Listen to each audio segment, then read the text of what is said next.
अस्सलाम वालेकुम वरहमतुल्लाहि वबरकातुहू। आसान उसूल फ़िक़्ह के असबाक चल रहे हैं। अल्हम्दुलिल्लाह हमने अब तक जो है मुत्तफ़क़ अलैह अदिल्ला मुकम्मल कर लिए। मुत्तफ़क़ अलैह अदिल्ला क्या थे? जिसमें अइम्मा मुज्तहिदीन तमाम के तमाम जो है इस पर मुत्तफ़िक़ हो। तो पहला था किताबुल्लाह, दूसरे नंबर पर है सुन्नत रसूलुल्लाह, ठीक है, तीसरे नंबर पर इजमा और चौथे नंबर पर था क़ियास। इनकी तमाम की तफसीलात, ये कैसे हुज्जत हैं, इसमें क्या चीज़ कैसे होगी, वो तमाम बातें जो है हम लोगों ने देख ली थी। और खुसूसन इजमा और क़ियास क्योंकि जो है ये नस के अलावा हैं, तो उनके लिए क्या शराइत हैं वो भी हमने देख ली थी। मज़ीद तफसील आप लाजिमन है जो है उसूल की ये पहली किताब है, तो आप तफसीली किताब में, बड़ी किताबों में मज़ीद तफसील देखोगे। अब हम आते हैं हमारे सिलसिले में मुख्तलिफ फी अदिल्ला। ठीक है, मुख्तलिफ फी अदिल्ला से नाम ही आपको मालूम हो गया कि ये ऐसे दलाइल शरिया हैं जिसमें अइम्मा मुज्तहिदीन का इख्तिलाफ है, यानी चार के चार इमाम इन अदिल्ला पर मुत्तफिक ना हो। अब उसमें जो सबसे पहले इस्तिहसान का जिक्र है, तो इस्तिहसान जो है खुसूसी तौर पर अहनाफ के पास है और उमूमी तौर पर हनाबला और इसी तरह जो है मालिकिया के पास है। इमाम शाफी रहमतुल्लाह अलैह सख्ती से इसका रद्द करते हैं कि वो इसको शरई दलील नहीं मानते, वो इसको शरई दलील नहीं मानते। इस्तिहसान को इमाम शाफी रहमतुल्लाह अलैह शरई दलील नहीं मानते, इसलिए ये मुख्तलिफ अदिल्ला में आ जा। अब तफसील यहाँ पर उसका मौका भी नहीं है, ज़रूरत भी नहीं है कि वो किस लिए इसको शरई दलील नहीं मानते हैं, उनका क्या एतराज़ है और उसके क्या जवाबात हैं। तो आप खारजी मुताले में खारजी मुताला करना चाहें तो कर सकते हैं, लेकिन फिलहाल हम ये समझेंगे कि हम आसान उसूल फ़िक़्ह में या उसूल फ़िक़्ह में इस्तिहसान कहते हैं तो उससे क्या मुराद है, ठीक है ना। बाज़ उलमा कहते हैं कि इमाम शाफी रहमतुल्लाह अलैह जिस इस्तिहसान का रद्द करते हैं वो अहनाफ भी उस इस्तिहसान को नहीं मानते। तो आप तफसील से पढ़ोगे तो आपको जाकर मालूम होगा कि जो है कि वो जिस इस्तिहसान का रद्द किया जा रहा है वो असल में ये इस्तिहसान नहीं है जो अहनाफ या दीगर अइम्मा मानते हैं, ठीक है ना। अब देखिए तारीफ क्या है। इस्तिहसान किसी कवी तर दलील की बुनियाद पर क़ियास को छोड़ने को कहते हैं। बस एक लाइन का डेफिनेशन है। क़ियास से मजबूत दलील आपको मिल जाए तो उसको छोड़ने को इस्तिहसान कहते हैं। जब इस क़ियास से मजबूत दलील आपको मिल गई तो आप क़ियास को छोड़कर उस दलील पर जब अमल करोगे तो उसको जो है इस्तिहसान कहते हैं। तो मैं भी सबक की तैयारी करते हुए पढ़ रहा था, तो इमाम शाफी रहमतुल्लाह अलैह ने जिस इस्तिहसान का रद्द किया है वो उस इस्तिहसान का रद्द किया है जो बिला दलील है, ठीक है ना। तो अब क्योंकि हम यहाँ पर कह रहे हैं कि हम इस्तिहसान उस कवी किसी कवी तर दलील की बिना पर क़ियास को छोड़ने को इस्तिहसान कहते हैं, तो यहाँ पर दलील मौजूद है। तो जो तारीफ का टुकड़ा मैंने आपको बताया है इमाम शाफी रहमतुल्लाह अलैह जिसे रद्द करते हैं, उससे ये इस्तिहसान मुराद नहीं होगा। खैर आप पढ़ोगे किताबें, बड़ी किताबें, तो आपको तफसील मालूम होगी। अब मुसन्निफ फरमाते हैं जिस कवी तर दलील की बिना पर क़ियास को छोड़ा जाता है उसके लिहाज से इस्तिहसान की 6 किस्में। जिस कवी तर दलील की बिना पर इस्तिहसान को छोड़ा जाता है उसकी कितनी किस्में? 6 किस्में। उसके लिहाज से इस्तिहसान की कितनी किस्में हो गई? 6 किस्में हो गई। कौन सी है? पहला है इस्तिहसान बिन नस, नस यानी कुरान और सुन्नत आ गया। दूसरा है इस्तिहसान बिल इजमा, इजमा आपको मालूम है। तीसरा है इस्तिहसान बिल उर्फ। चौथा है इस्तिहसान बिल जरूरा। पांचवा है इस्तिहसान बिल मसलिहा। और छठा है इस्तिहसान बिल क़ियासिल खफी। ठीक है, ये 6 चीजों की वजह से आप क़ियास को छोड़कर इस्तिहसान पर अमल करते हो। बिन नस, बिल इजमा, बिल उर्फ, बिल जरूरा, बिल मसलिहा, बिल क़ियासिल खफी।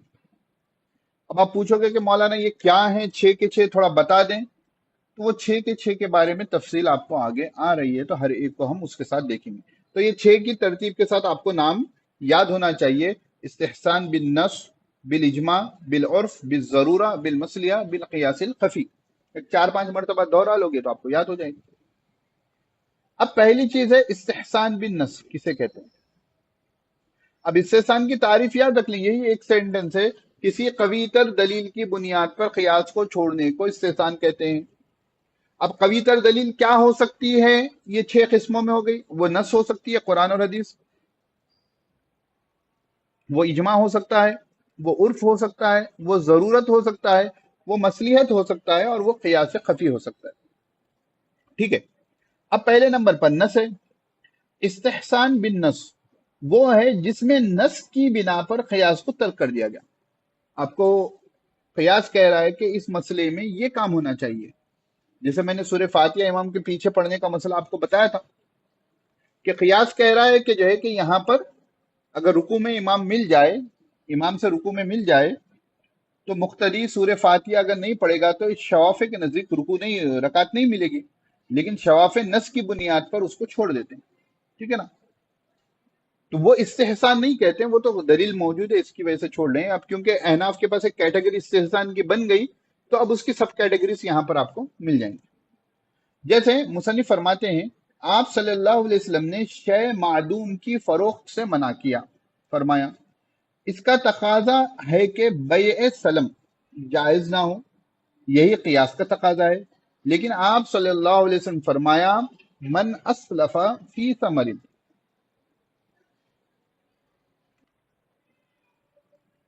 तो जो है कल हम एक मसला पढ़े थे कि कोई चीज, जिसमें मैंने ड्रॉप शिपिंग के बारे में आपको बताया था कि आपके कब्जे में कोई चीज ना हो तो आप उसको नहीं बेच सकते। ठीक है।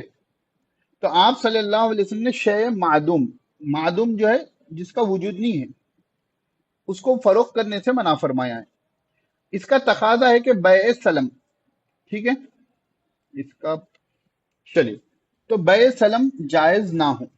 तो बय सलम क्या होती है, यही जो है ये एक समझ लीजिए कि चीज आपकी कब्जे में आने से पहले आप दूसरों को वो चीज बेच देते हो, उसी की एक, उन्हीं की अकसाम में से किस्म है। आप ये जो है फिकुल बुयू में पढ़ोगे। तो मुसन्निफ फरमा रहे हैं कि आप सल्लल्लाहु अलैहि वसल्लम की हदीसों से हमें मालूम हुआ कि जो शय मादूम है, जो आपके कब्जे में नहीं है, जिसका वजूद नहीं है, उसको जो है बेचने से आप सल्लल्लाहु अलैहि वसल्लम ने मना फरमाया। अब इसका तकाजा ये था कि बै की एक किस्म है बै सलम, वो भी नाजायज हो। लेकिन आप सल्लल्लाहु अलैहि वसल्लम ने इरशाद फरमाया इस हदीस की बुनियाद पर कि जो है कि मन असलफ फी समरिन फलयसलिफ फी कैलिन मालूमिन व वजनिन मालूमिन इला अजलिन मालूमिन। तो ये बै सलम के जो है बारे में एक हदीस मुसन्निफ ने यहाँ जिक्र की है। तो इस हदीस की बुनियाद पर हम कियास को छोड़कर हम कहते हैं कि बै सलम जायज है। हम क्या कहते हैं, बै सलम जायज है। जी। तो मैं क्या कह रहा था, बै सलम जायज नहीं होनी चाहिए थी, लेकिन क्योंकि हदीस शरीफ में है कि ये बुखारी मुस्लिम की रिवायतों में से है, मन असलफा फी समरिन, जो फल में बै सलफ करता है, बै सलफ और बै सलम एक ही है। फल युसलिफ, तो चाहिए कि वो उधारी पर मामला करे। ठीक है ना। बै सलम करे फी कैलिन मालूमिन, उसका जो है कैल जो है नापना मालूम हो, और वजन मालूम हो, और अजल मालूम हो, वक्त मुकर्रर मालूम हो। तो ये आप कह सकते हैं बै सलम के शराइत हैं जो अल्लाह के रसूल सल्लल्लाहु अलैहि वसल्लम ने बताए हैं। तो हमको कियास क्या कह रहा है कि भाई हदीस से हमको ये बात मालूम हुई थी कि हमने एक उसूल बनाया था कि मादूम चीज की फरोख्त नहीं कर सकते, खरीदो फरोख्त नहीं कर सकते। लेकिन बै सलम भी एक मादूम चीज की जो अभी आपके वजूद में नहीं है। मसलन किसान से आप कुछ अनाज ले रहे हो, ठीक है, कि अभी जो है जैसा गेहूं, अभी गेहूं है, चावल है, वो अभी निकलना है, तो आपने खेती की बात कर ली कि भाई इतनी खेती इतने दिनों में इतने में ले सकता हूँ, तो बै सलम ही होगी। अभी तो उसका वजूद नहीं है, अभी वो पकी नहीं है, या अभी जो है उगना बाकी है, लेकिन एक मालूम है कि जो है कि हर 3 महीने में 6 महीने में ये इनके पास इतना अनाज उगता है। तो जो भी बय सलम के शराइत हैं जो आप फिक्र में पढ़ोगे, उन शराइत की बुनियाद पर बय सलम जायज है। इसको कहेंगे इस्तिहसान बिन नस्ब। बात समझ में आई? ठीक है, तो आगे बढ़ते हैं।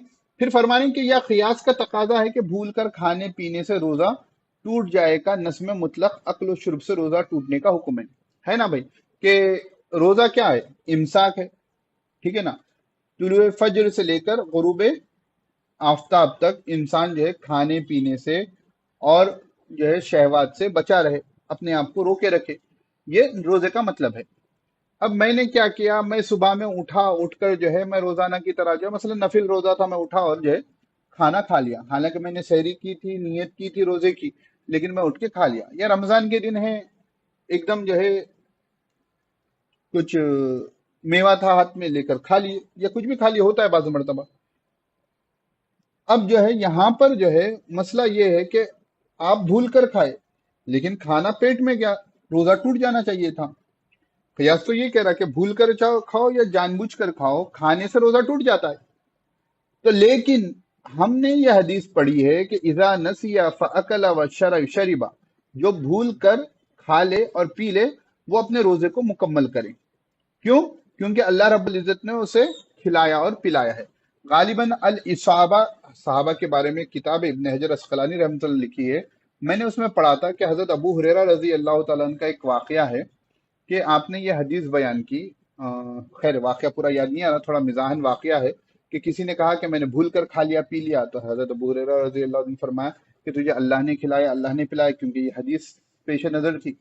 फिर दूसरी मर्तबा भी उन्होंने कहा कि भाई मैंने भूल कर खा लिया, तो हजरत अबू हुरैरा रजी अल्लाह तआला ने, यानी अलग अलग औकात के वाकयात हैं, अभी बहुत साल हो गए पढ़कर, जहन में नहीं है, इंशाल्लाह बताऊंगा मैं। वो थोड़ा मिजाहन जो है कि साहबा जो मिजाह करते थे उसके सिलसिले में जो है एक वाकया था। तो ये हदीस की बुनियाद पर क्या हुआ कि इंसान ने क्या कर दिया, हमने क्या कर दिया कि कियास को यहाँ पर हमने छोड़ दिया। ठीक है ना, कि खा लिए रोजा टूट जाना था, लेकिन हदीस कह रही है कि भूल कर खा पी लिए, नो इश्यूज, कंटिन्यू, रोजा आप क्या करें, मुकम्मल करें। उसके बाद दूसरे नंबर पर है इस्तेहसान बिल इजमा। नस्से तो आप देख लिए, अब इजमा है। खियास का तकाजा है कि सामान की तैयारी से पहले ही कारीगर से उसकी खरीदी का मामला तय करना जायज ना हो, जिसको इस्तिस्ना कहते हैं, क्योंकि आप सल्लल्लाहु अलैहि वसल्लम ने मादुम शय की बै से मना फरमाया है। मगर इस सूरत के जायज होने पर इजमा है, इसलिए यहाँ कयास को तर्क कर दिया जाएगा। कयास का तकाजा क्या है कि सामान की तैयारी से पहले कारीगर से उसकी खरीदी का मामला तय करना जायज ना हो। ठीक है ना? अब देखो, आप कुछ सिलवा रहे हो, ठीक है ना, ऑर्डर पर दे रहे हो, तो आप मामला पहले तय करोगे ना कारीगर से कि भाई कुर्ता पैजामा आपने सीने दे दिया, या कोई भी जो है ड्रेस आपने सीने दे दिया, ठीक है। तो अब उससे तो आप पहले ही मामला करोगे कि इसके इतने होंगे, इसके इतने होंगे, या कोई भी कारीगरी की चीज आपने करवा रहे हैं, तो मामला पहले ही तय होगा। अब खियास का तकाजा क्या है कि भाई पहले से मामला तय होना जायज नहीं है, लेकिन ये चीज क्या हो गई कि ये इजमा हो गया कि ऐसी सूरत का जो है, ऐसी सूरत में कारीगर से कारीगरी पहले से ही तय कर लेना, बातचीत पहले से कर लेना, ये जो है जायज है। इसलिए यहां पर इजमा की वजह से हम कियास को तर्क करें। अब मामला क्या होगा कि अगर पहले से सूरत जायज नहीं होगी, कारीगर बनाने के बाद रेट ज्यादा बोल दे, या कारीगर जो रेट बोलना था वो रेट बोल दे, हम मुकर जाएं, तो भी नुकसान होगा ना। तो इसलिए यहां पर इस्तेहसान बिल इजमा है। ठीक है, अब अक्सर बय के मसाइल चल रहे हैं, नहीं पता मुझे आप लोगों को फिक्र में बय अब के है या नहीं है, तो थोड़ा किसी किताब में बुयू के मोटे मोटे मसाइल, जैसा मौलाना खालिद सैफुल्लाह रहमान साहब के कामुसुल फिक्र है, शायद उसमें होने चाहिए अलग अलग कामुसुल फिक्र, यानी कामुस यानी डिक्शनरी, तो फिक्र की डिक्शनरी, तो उसमें मुमकिन है हर एक की तारीफ आपको मिल जाए, बेसिक एक मोटी मोटी तारीफ। पीडीएफ में भी वो किताब दस्तियाब है। तो मैं देखता हूँ कि बुयू के जहां पर मसाइल हों, मैं आपके साथ शेयर कर देता हूँ। जस्ट आप एक वक्त गो थ्रू कर लेंगे तो आपको ये बुयू के मामला थोड़े क्रिस्टल क्लियर हो जाएंगे। अब बात चीजें, जब तक आपको किताबुल बुयू नहीं पढ़े हुए होंगे, बहुत सी बातें आपको यहाँ पर क्रिस्टल क्लियर समझ में नहीं आएंगी। ठीक है, ये आखिरी है आज का टॉपिक, इस पे फिर हम क्लास को खत्म करेंगे। استحसान बिल उर्फ। अब देखो उर्फ क्या है, आम आदत जो होती है, हर इलाके का उर्फ अलग होता है। इसकी एक बेहतरीन मिसाल देता हूं मैं। नमाज जो है अमल कसीर से, अगर कोई नमाज में अमल कसीर करेगा तो उससे उसकी नमाज टूट जाएगी, ये मसला आपको मालूम है। अब आप जो है उस्ताद से पूछोगे कि मौलाना अमल कसीर किसको कहेंगे, तो वो कहेंगे उर्फ में जिस अमल को अमल कसीर कहा जाता है उसको अमल कसीर कहेंगे। एरिया टू एरिया ये डिफर होता है, ठीक है ना। लोगों के जगह जगह के एतबार से उर्फ बदलता रहता है, ठीक है। तो अब यहाँ मुसन्निफ कह रहे हैं कि कभी उर्फ व आदत की बिना पर क़ियासी हुक्म को तर्क कर दिया जा सकता है। जैसे इजारा के लिए नफा उठाने की मिकदार की तायीन जरूरी होती है। इसका तकाजा है कि हमाम का इजारा दुरुस्त ना हो, कि इसमें ना पानी की मिकदार मुतय्यन होती है और ना वहाँ ठहरने की मुद्दत, मगर उर्फ की बिना पर इसको जायज करार दिया गया। अब देखिए पहले जमाने में हमाम भी पानी नहाने के लिए किराए पर मिलते थे। अब आज के जमाने में मैं समझता हूँ कि स्टीम बाथ जो होता है ना, ये उसका मुतबादिल है। बाज जगहों पर जो स्टीम बाथ का चल रहा है, ठीक है। तो तो उर्फ और आदत की वजह से भी जो है बाज मसाइल में क्या करते हैं, आप इस्तेहसान को तरजीह देते हैं। कैसे? इजारा यानी उजरत पर देना किसी चीज को, रेंट पर देना, ठीक है ना, कोई चीज इस्तेमाल करने देकर जो है उसका जो है नफा लेना। तो कह रहे हैं कि इजारा के लिए नफा उठाने की मिकदार की तायीन जरूरी है, कि आप कितना इस्तेमाल करोगे ये तायीन करना जरूरी है। अब मुसन्निफ कह रहे हैं कि इसका तकाजा है कि हमाम का इजारा दुरुस्त ना हो। भैया आप किसी को रेंट पर जो है आप मतलब कि हमाम दे रहे हैं, उसमें स्विमिंग पूल दे रहे हैं, ठीक है। अब उसमें कितना पानी इस्तेमाल करेगा, खैर स्विमिंग पूल में तो पानी उतना ही रहता है, बहुत से लोग इस्तेमाल करते हैं। तो हमाम में वो पानी कितना इस्तेमाल करेगा, मिकदार कहाँ बोलेंगे, नहीं भाई 5 लीटर ही इस्तेमाल करना, 5.5 नहीं करना, ऐसा नहीं बोल सकते ना। तो मुसन्निफ कह रहे हैं कि इसका तकाजा है कि हमाम का इजारा दुरुस्त ना हो, कि इसमें ना पानी की मिकदार मुतय्यन होती है, ना वहां ठहरने की मुद्दत मुतय्यन होती है। अब कोई पानी जल्दी नहाकर निकल जाते हैं, किसी को थोड़ा टाइम लगता है, मगर उर्फ की बिना पर इसको जायज करार दिया गया। क्यों? कि अब अरब में जो है वहां पर ये चीज उर्फन चलती थी कि लोग जो है हमाम किराए पर देते थे। आजकल और एक भी चीज स्टीम बाथ के अलावा जो है सुलाब कॉम्प्लेक्स भी है, तो वो भी आप देख सकते हैं। तो रसूलुल्लाह सल्लल्लाहु अलैहि वसल्लम ने खरीदो फरोख्त में शर्त लगाने से मना फरमाया है, कि नहन नबी सल्लल्लाहु अलैहि वसल्लम अन बैइन व शर्तिन, यानी खरीदो फरोख्त में आप शर्त लगाकर कोई चीज की खरीदो फरोख्त नहीं कर सकते। इसीलिए किसी भी ऐसी शर्त के साथ बै को बाई से फसाद करार दिया गया है जिसमें बेचने वाले या खरीदने वाले का फायदा हो, ठीक है। तो आप कौन सी भी खरीदते वक्त आप शर्त नहीं लगा सकते। लेकिन अगर किसी चीज की खरीदो फरोख्त में कोई खास शर्त मारूफ और मुरवज हो जाए तो उससे मुस्तस्ना है। जैसे मौजूदा दौर में जब कोई मशीन खरीदी जाती है तो बेचने वाले पर यह शर्त होती है कि वो मसलन 1 साल तक उसकी इस्लाह व मरम्मत की जिम्मेदारी लेगा। गारंटी बोलते हैं उसको, वारंटी बोलते हैं, वारंटी, ठीक है। गारंटी में तो रिटर्न हो जाएगा। तो अगर ये चीज जो है, अब ये तो शर्त होती है ना, अगरचे हम शर्त नहीं लगा रहे, वो कंपनियां ही ऑफर दे रही, लेकिन वो सॉरी, अगर कोई कंपनी ऑफर नहीं देगी आपको, 1 ईयर वारंटी नहीं देगी मोबाइल फोन भी खरीदते वक्त, रेफ्रिजरेटर खरीदते वक्त, वॉशिंग मशीन खरीदते वक्त, यानी जितने भी इलेक्ट्रॉनिक सामान है उसमें कम से कम 1 साल या बाज लोग 6 महीने की, आजकल तो बल्ब भी खरीदते वक्त 6 महीने की वारंटी होती है ना, तो 6 महीने साल भर की। तो हुजूर ने क्या फरमाया कि आप खरीदो फरोख्त करते वक्त आप शर्त नहीं लगाएंगे। लेकिन अगर किसी चीज की खरीदो फरोख्त में कोई खास शर्त जो है मुरवज हो गई, अब हर कोई जो भी पंखा भी बनाता है वो 1 ईयर वारंटी लगाता ही लगाता है, तो अगर वो हो जाए उर्फन तो वो मुस्तस्ना है। और आज के जमाने की जो वारंटी की मिसाल है, ठीक है ना, और आजकल वो भी हो रहा ना, मैं मसला नहीं बता रहा हूँ, ठीक है ना, मैं ये क्लियर कर दूं, क्योंकि आजकल वो आ रहा है, देखिए इंश्योरेंस बोलकर आ रहा है डिवाइस, आप जो है ये बजाज वगैरह पे से कहीं से लें तो जो है कि 1 साल तक आप हमाकन लाकर जो है बना ले सकते, ठीक है, हम कंपनी का जो ऑफर दे रहे हैं बोल के ये लोग क्या करते हैं कि वो डिस्प्ले स्क्रीन का या बास चीजों का जो है वो वारंटी दे देते हैं, वो लोग उसका नाम इंश्योरेंस इस्तेमाल करते हैं। लेकिन असल में वो चीज क्या है, वो वारंटी की एक बिगड़ी हुई शक्ल है, कि आप जहां से खरीद रहे हो वो लोग जिम्मेदारी लेते हैं। वरना अगर आप सैमसंग का खरीदो कहीं से, और आपको उसको बनाना हो, यानी आपको वारंटी में हो, तो आपको सैमसंग के स्टोर को जाना पड़ेगा। लेकिन आप एक पर्टिकुलर स्टोर से खरीदे तो वो अपनी तरफ से वारंटी देता है कि आप हमारे पास लाएं, हम उसको जो है आपको एक्सचेंज कराकर या जो भी है रिपेयर कराकर हम देंगे। तो वो क्या होता है, उनको एक इनकम जनरेट हो जाती है, और एक साल में नॉर्मली डिवाइसेस खराब नहीं होते तो उनको वो फायदा हो जाता है। तो वो भी जो है ये वारंटी की शक्ल में आता होगा, अल्लाह आलम। मैं यहाँ मसाइल नहीं बयान कर रहा हूँ, बस आपके मसला ये यानी इस्तेहसान बिल उर्फ समझने की ये मैं चंद मिसालें आपके सामने रख दिया। तो उम्मीद है आपको सबक समझ में आया होगा। नहीं समझ में आया तो थोड़ा बुयू के मसाइल जो जिक्र किए गए हैं उनको एक मरतबा पढ़ लें।